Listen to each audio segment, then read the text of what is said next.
Daniel, I'm not happy. I want a divorce. When Lisa said those words, I felt like the ground had shifted beneath me. I was shocked, yes, but not completely blindsided. After nearly 20 years of marriage, I had noticed her confiding more and more in her friend Chloe, who fancied herself a marriage expert. Chloe's expertise came from having 3 divorces of her own. Daniel, did you hear me? I said I want a divorce. Yes, Lisa, I heard you, I replied, trying to stay calm. This is serious and I don't want to respond impulsively. I've always believed I've been a loving husband and a dedicated father. You've never mentioned any problems in our intimacy, so I'm blindsided by this. But if our marriage is making you unhappy, I won't stand in the way of your happiness. It hurts, but I'll support your decision to divorce. Can you tell me, is this something new, or has it been building for a while? Lisa's response was cold. Yes, it's been building. I need space, time to explore new opportunities, meet new people. Legally, we have to be separated for 90 days after signing the papers. Who knows? I might change my mind and decide not to go through with the divorce. I took a moment to process her words. I've heard that during the 90-day separation, we're free to date others without it being considered cheating. But we both have to agree to stop the divorce. Either one of us can proceed without the other's consent. Lisa looked taken aback, not realizing I had the same freedom. I thought that if I filed first, it would be my choice to continue or stop the divorce. I shook my head. That's not fair, Lisa. I'll file too, so we're on equal footing. Does that sound reasonable? Lisa hesitated.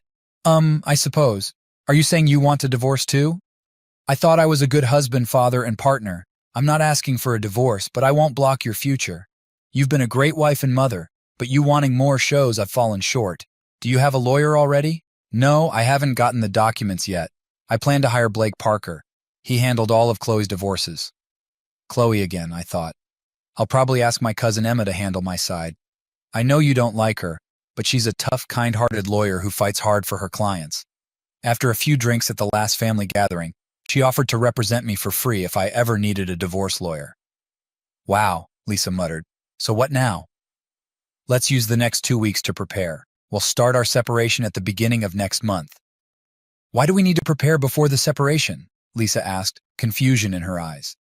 I explained, the separation is to see what life after divorce might be like, to help us decide if it's what we really want. It should be a trial period for post-divorce life, so we don't end up in a messy situation later. Does that make sense? I guess. I hadn't thought about it that way, Lisa admitted. Let's go to the kitchen, grab a notepad, and list everything we need to do. I'll make some coffee, I suggested, leaving the bed. When Lisa joined me in the kitchen, the coffee was already brewing, and I was jotting down notes. All right, there's a lot to consider. We should start by talking about the kids. What do you mean? Lisa asked, her tone wary. We need to explain what's happening to them, make sure we give them the same message, and reassure them it's not their fault, I said. Lisa looked concerned. Breaking the news to our daughters will be hard. They might not take it well. Do we have to tell them right away? Can't we wait out the 90 days and maybe avoid telling them if things change? I disagreed. We need a plan for their inevitable questions about the separation. I think you should stay in the house during the separation to keep things normal for them. We can still spend time together sometimes. Lisa was skeptical. But what about our social lives? What if one of us wants to go out and the other doesn't?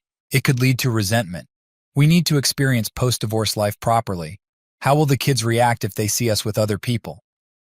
We'll need to tell our extended family and friends too, to avoid any misunderstandings or rumors about infidelity. It's crucial to be consistent in our message and show our love for them, I insisted.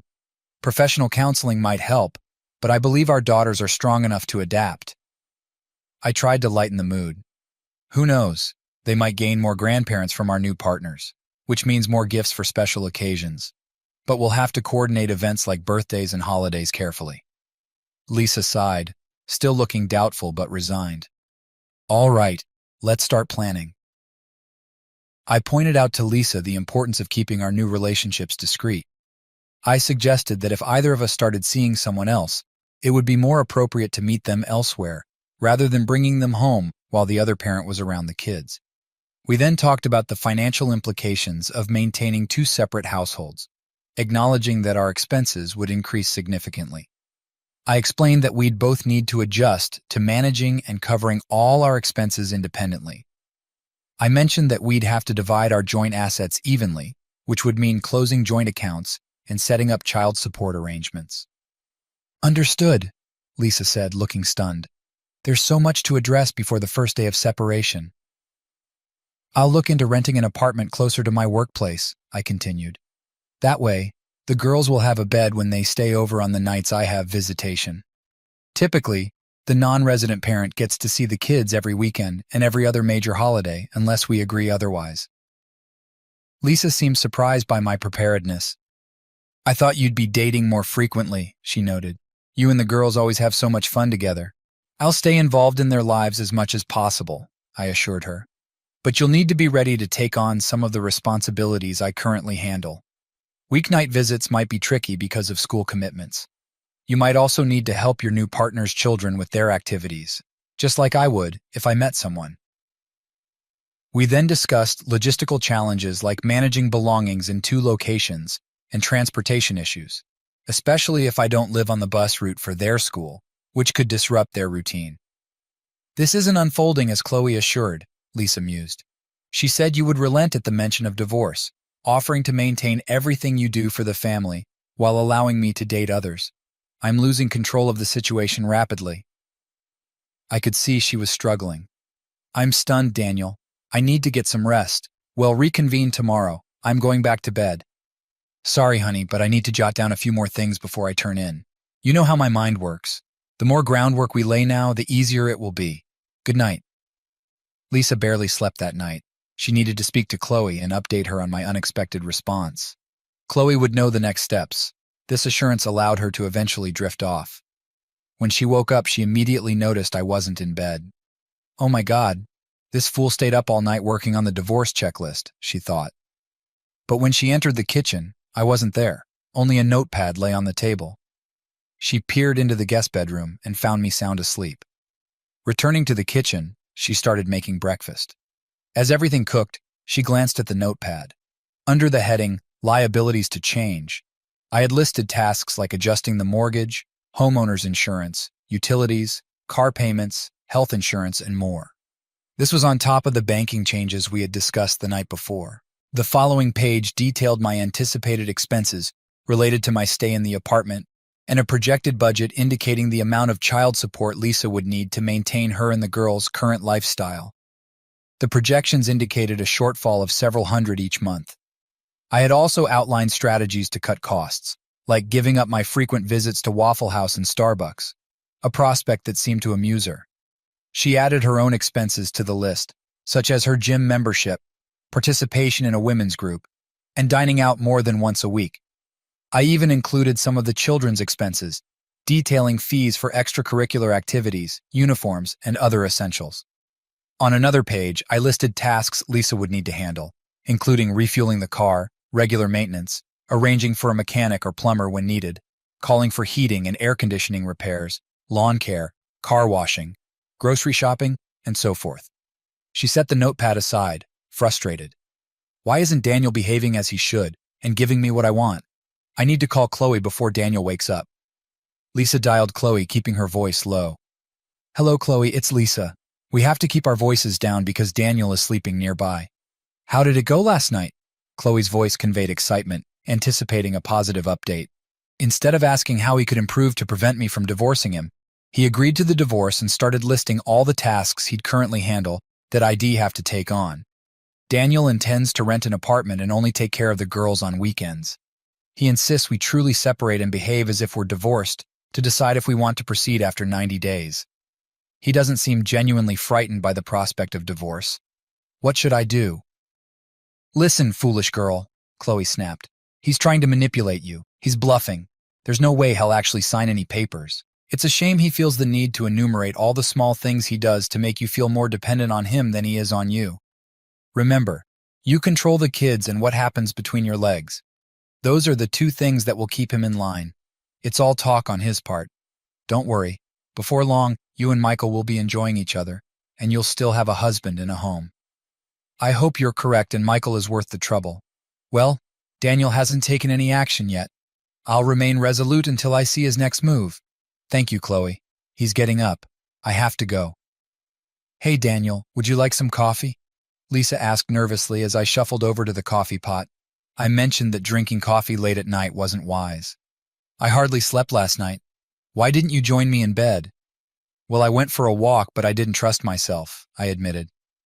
What do you mean, sweetheart? She asked, confused. I saw you sleeping undressed and I became quite aroused. You're still the most beautiful woman I know. But I'm hesitant. I fear that if we were to make love, it would only be out of pity to alleviate my pain over the divorce proposal. I wasn't sure I could resist. Darling, we're still married. I belong to you and no one else, at least until we separate. Can't we act like husband and wife until then? I'm afraid not. I'm more convinced than ever that we need to start acting like we're separated immediately, even though the official split won't start until the first of the month. When you said you were unhappy, it essentially began then. It'll be difficult for me, but I genuinely want to see you happy, even if I no longer play a significant role in your life. Lisa tried to reassure me. Our separation doesn't necessarily mean we have to pursue a divorce. Just relax and give me some time to discover myself. I'm confident we can remain married and maybe even strengthen our bond. I expressed my doubt. I'll take the day off to handle the division of our affairs. Billy will oversee the maintenance crews today. We need to sort out our finances and accounts as soon as possible. Don't be late for work. I'll prepare breakfast for the children and take them to school. Later, at the office, Michael, a charming colleague, came by to flirt with Lisa. She felt anxious but agreed to discuss enjoying music together at a later time. Her thoughts shifted from our separation to memories of her carnal moments with Michael in the elevator. When Lisa returned home from work, she noticed signs that I had been there during the day. This sight brought her some relief, and she felt emotionally prepared to confront the financial matters we had discussed. It seemed like she was thinking, I have 90 days to explore. Well, remain married, and then I'll try to figure out how to engage in a relationship with Michael without getting caught. Sitting at the kitchen table, she reviewed her notebook once more. I had added a few more items to the list. She also noticed a new list titled, Possible Women for Today. It consisted of 2 columns, women who had already expressed interest and women I'd like to know if they are interested. The names in the first column startled her, especially when she saw her sister Sarah's name. Lisa immediately dialed Sarah's number. Hello, Dare, Sarah answered. How are you? How dare you attempt to steal my husband? Lisa yelled. Hey, slow down, girl. What's this about? Sarah asked, confused. Daniel made a list of women who told him they wanted to date him, and your name is on it. I'm not sure about the list, but I once mentioned to him after I had a bit too much to drink that if he ever wised up and left your foolish, unappreciative self, I'd be interested in taking your place. Wait, what's happening that is presenting you a list of women interested in him? Are you implying there's trouble in paradise? Did you catch him, or did he catch you with someone else? That's beside the point. I simply informed him that I needed some space, some time to myself to explore new relationships. Yeah, you're looking for something on the side. Who is it, or are there multiple? Sarah cut her off. No, I haven't been involved with anyone yet. Daniel and I are just going through the 90-day separation, and then we'll decide if we want to remain married or not. All right, Sarah said, her tone accusatory. You're obviously looking for someone specific, and if you want to be carnal with Daniel, there's nothing you can do about it. I'll be pursuing Daniel myself once you're legally separated. He deserves better. Lisa defended her decision. It was my initiative to separate, even though I praised him as a husband and provider. Sarah criticized her actions. You're foolish and naive. Daniel is a great provider, husband, father, and lover. Notify me as soon as you're free from the marriage. Sarah ended the call. Lisa tried to settle her nerves, but it didn't help. She glanced at the list of women again. Lauren, Daniel's secretary, was on the list. A stunningly beautiful single mother, nearly 20 years younger than him. The thought of her husband dating someone so young was unsettling. There were 2 other women, one of whom was married, as denoted by the M next to her name. The remaining names belonged to women who worked alongside Daniel, some of whom Lisa recognized from their local area. Despite holding a degree in psychology, Daniel had worked as a laborer during college and maintained his affinity for the trade, growing his business to encompass 3 teams. Lisa suspected he was evaluating these women's plumbing skills as well as the state of their hearts. The three unnamed women on the list were simply labeled as waitress at Waffle House, barista at Starbucks, and clerk at Walmart. She wondered how many other women found him as appealing as Sarah did. She hadn't anticipated him dating while they were apart, but now she pondered if he already had someone else in mind. Daniel entered the house and noticed Lisa flipping through the notebook. He had a hunch about the upcoming conversation. "Looks like you wasted no time finding a replacement for me, huh? My own sister, of all people. How could you?" Lisa retorted. "I was merely catching up with your progress in finding a boyfriend," Daniel replied. "What do you mean? I don't have a boyfriend. I just want to explore some new relationships," Lisa clarified. "What about Michael Hayes?" Daniel inquired. "How do you know about that?" Lisa questioned. "Michael Hayes? What's your plan today?" "I bumped into Megan, your boss's secretary at Walmart during lunch break. She's a notorious gossip. Don't trust everything she says," Lisa couldn't resist asking. "What did she say?" "Megan mentioned that you're pretty close with one of our new partners, Michael Hayes. Apparently he visits your office often, and you two have lunch together every day. Considering our company's strict policy against office fraternization, I asked what was going on," I said, watching her closely. "Michael is just an old college friend," Lisa responded quickly. "We hang out sometimes, that's all." "Well, from what Megan said, it sounded like he might be one of the men you're considering during our separation," I probed further. "Michael is just a friend. We've barely done anything, just talked. He's always been nice to me, even on my worst days," Lisa admitted, her eyes shifting slightly. "Anything more?" I pressed, sensing there was more to the story. Lisa hesitated, her expression revealing a hint of guilt. "Did you do anything that would upset his wife?" I continued. "Wife? He's not married. Who told you that?" she exclaimed. "I found out on his Facebook page," I replied. "Is this Michael Hayes we're talking about?" "Yes, but he never mentioned a wife," she said, looking puzzled. "His profile says he's married to Victoria and has 2 sons," I revealed. "It was updated just 3 days ago, and his wife's post suggests they're still very much together." Lisa looked shocked. "I had no idea he was married. I would never do anything to break up a marriage." "Seems like you're okay with breaking up our own marriage, though," I shot back, feeling a pang of bitterness. There was a heavy silence as Lisa realized she was cornered. Michael was the main reason she was contemplating ending things with me, but she couldn't admit that now. "Well, he was just one of several men I might consider dating. I can make a list just like you," she deflected. "Oh my God, I just remembered something crucial. If we decide to stay married after the separation, we need to exchange medical reports to ensure we're both free of sexually transmitted diseases," I interjected. "You're being ridiculous," Lisa snapped. "It's just a precaution." I wasn't really planning on dating anyone, especially since it's only for 90 days. But if I feel the urge, I can find someone. "I'm sure you'd want to feel safe too. It's not just about you, it's about who you're with and who they've been with," I explained calmly. "Fine, whatever," she muttered. "So, what's next on your to-do list?" "Well, I've got a lot on my plate, starting with sorting out our finances and accounts. Dealing with the mortgage, utilities, and the like will be next. Oh, I found a potential apartment closer to my workplace. Lauren, my secretary, works as a night manager at the Royal Arms. They have a 2-bedroom unit available, and if I become an apartment maintenance specialist, I could get a 50% discount on rent. That means more money for you and the kids." "You haven't signed the lease yet, have you? We have 90 days. Maybe you won't need to move out," Lisa suggested, trying to keep her voice steady. "No, I haven't finalized the lease yet. Lauren mentioned they typically don't do month-to-month rentals, but she might make an exception for 90 days. When she found out about the divorce, she expressed interest in me. I was surprised, given the age gap and all. I had no clue she found me attractive. I declined politely, citing workplace rules against employees and managers having personal relationships. She suggested finding another job if that was the issue. "That's why I mentioned it on the list," I explained. Lisa was fuming inside, but held her tongue. Without waiting for her response, I continued. "Another piece of news you might appreciate. I booked 2 tickets for a 10-day Hawaii vacation. It was supposed to be a surprise for our 20th anniversary." Lisa's demeanor shifted instantly. "Hawaii, oh Daniel, you know how much I've always wanted to go there. This is amazing. I can't wait to relax on the beach and swim in the ocean. Thank you, thank you." But my expression remained serious. "We won't be going to Hawaii together. When you mentioned divorce, I realized we might not make it to our 20th anniversary. I tried to cancel and get a refund, but it was too late. They only offered a 20% refund. I realized the trip to Hawaii is more your dream than mine. So I had them change the tickets for you and a guest. It could be a great start to your new relationship if you offer your new man an all-expenses-paid trip to Hawaii. But Daniel, I wanted to go to Hawaii with you.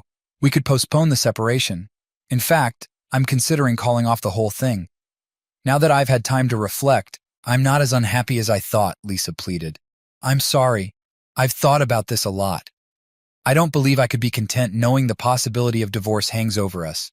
Even if you retract the divorce now, you can't erase what you said, and I can't erase the images in my mind of what you and Michael might have done. I'll likely proceed with the divorce regardless of your decision, though I can't fathom life without you and being only a part-time father to my girls.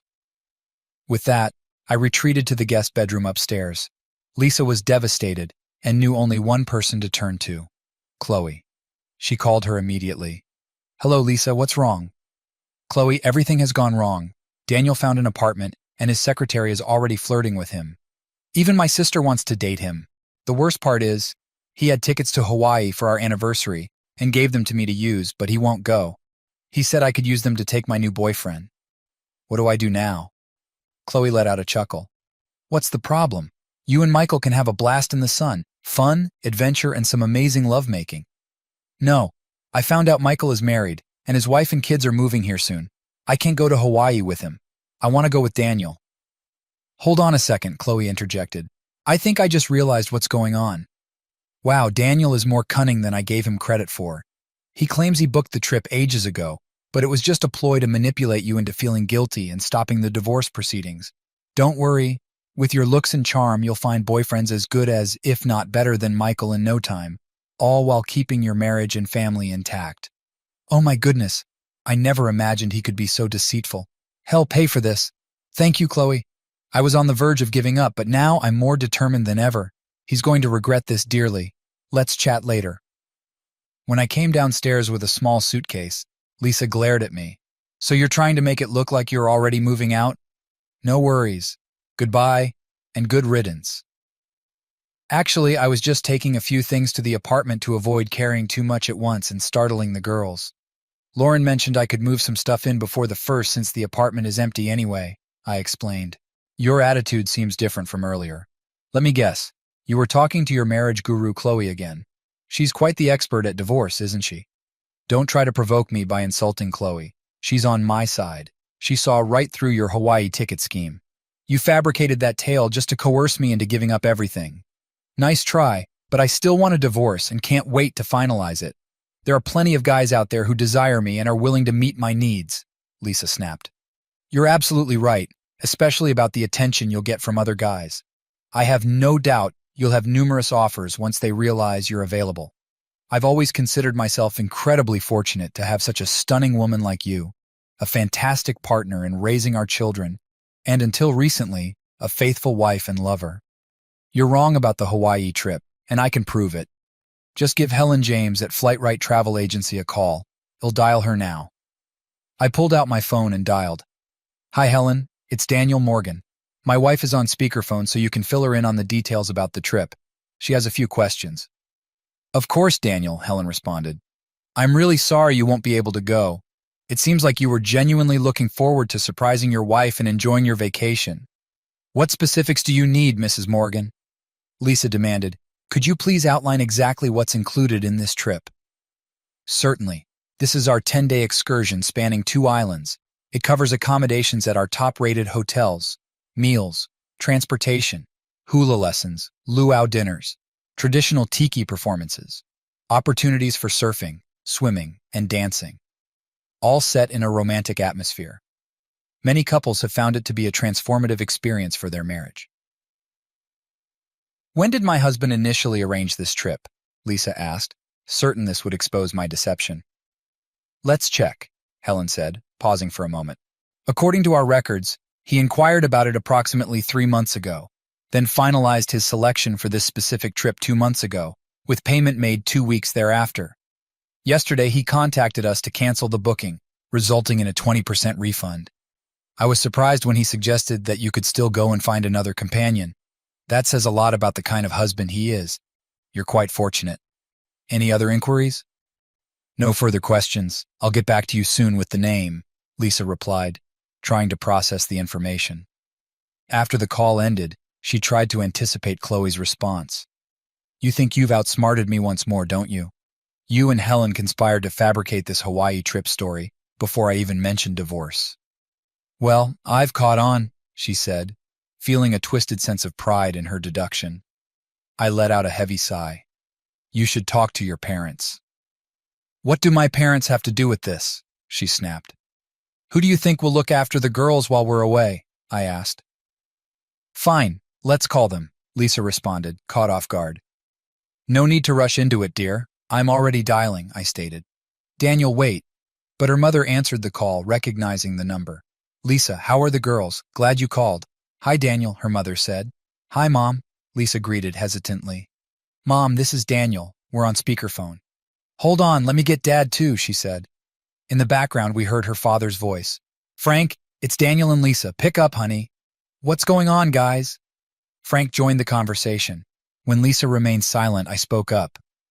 Lisa knows now, so no need to keep it a secret. We're sorry I can't go, but I didn't mention why when I called earlier.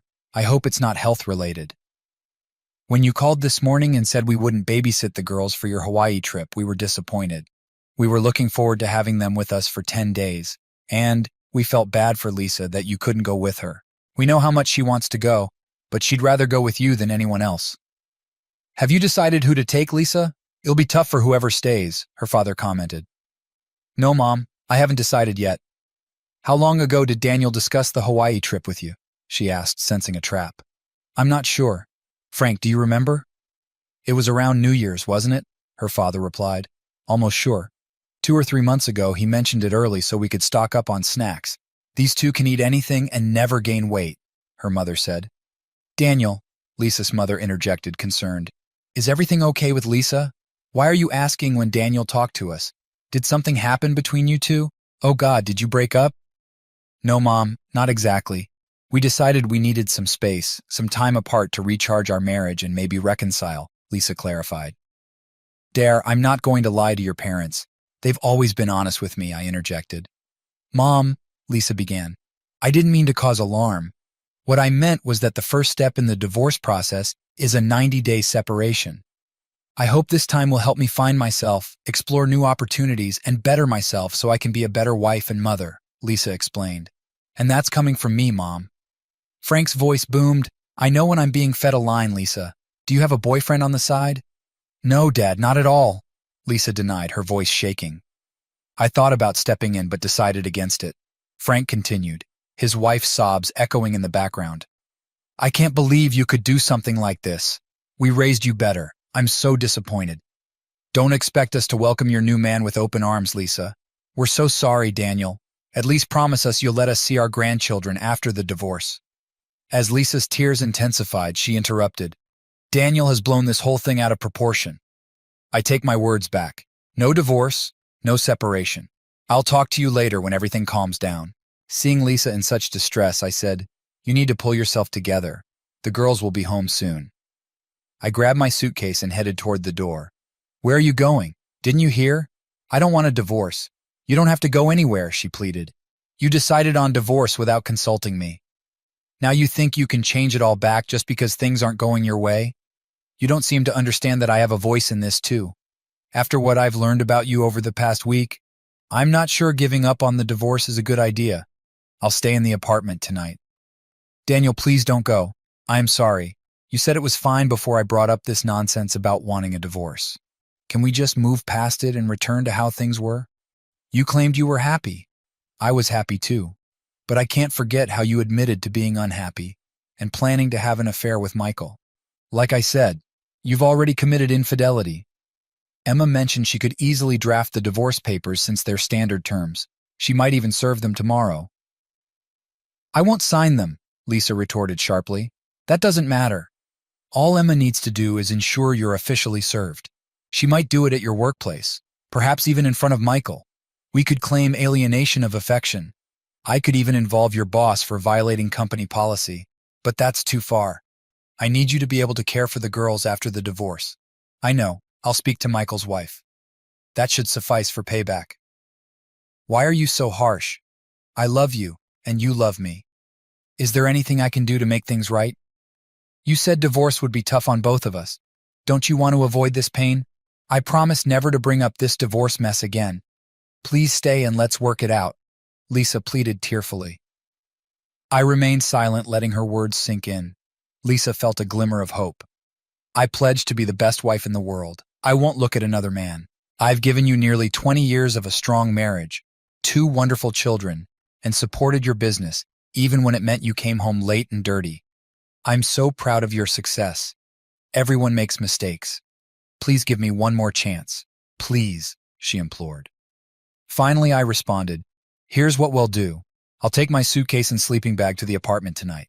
I want you to write down a few things. Your words and actions have hurt me deeply.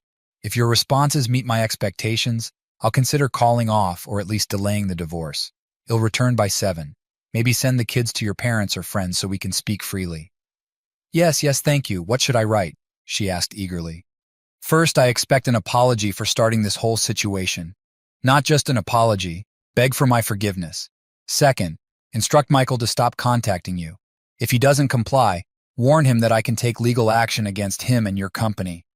Third, list all the reasons why I should consider staying married to you. Finally, call Chloe and tell her you never want to speak to her again. This is non-negotiable. If I ever hear about Chloe's input again, I will leave immediately. Do you understand? Yes, dear, I understand. I'll do everything and be ready by 7. Good. See you at 7. I grabbed my suitcase and left. Lisa focused on the final task, mentally rehearsing her words to Chloe. She dialed Chloe and said, listening to you is my worst mistake. Because of you, I nearly lost everything dear to me. Do not contact me via call, text, email, or even think of me. If our paths cross in public, steer clear, or I won't be responsible for my actions. Feeling a surprising sense of relief after confronting Chloe, Lisa dialed Michael and relayed my instructions. She recounted his desperate plea to meet one last time, but she shut him down, resorting to insults and accusations of her being inadequate. She warned him that she would involve his wife if he continued causing trouble. To her surprise, listing reasons why I should stay married turned out to be the easiest task. Liberated from desiring more than what she had with me, Lisa reflected on the joys we shared. She compiled an entire list, hopeful that it would impress me. She expressed remorse for the divorce ruse, acknowledging how foolish and self-centered she had been. As 7 o'clock approached, Lisa felt prepared and hopeful. But when the hour struck and I hadn't returned, worry crept in. 5 minutes later, I reappeared without my luggage, my expression unchanged. Lisa tried to remain composed as she handed me her responses. Here are my answers. I hope you reconsider. I read through the list for a long time, tears welling up in my eyes. Seeing me cry, Lisa began to weep too, thinking this might be a hopeful sign. Lisa, this is really impressive, I said, my voice shaking. Lisa's heart leaped as she rose to embrace me, but I gestured for her to stay seated. Your effort is commendable, but I'm not sure you understand the extent of the pain you've caused me. I fear I must proceed with the divorce, I explained. Lisa was devastated. It felt as if her heart had been shattered. Collapsing to the floor, she sobbed uncontrollably, her grief overwhelming. I've ruined my family's life. I'm the worst person alive. I don't deserve to live. How could I have been so foolish? She wailed. I knelt beside her, whispering, now you understand how I felt. As Lisa continued to cry, I approached the door but paused, glancing back at her. During our separation, are we allowed to see other people? Through her tears, Lisa struggled to speak. If dating others is permitted, what are your plans for Friday night? Would you like to have dinner and catch a movie? I asked. You're asking me out on a date? Lisa exclaimed, wiping her tears. Yes, I believe our old relationship has changed, but perhaps we can start anew, I suggested. With renewed hope, Lisa rushed toward me. Yes, 1,000 times yes, she cried.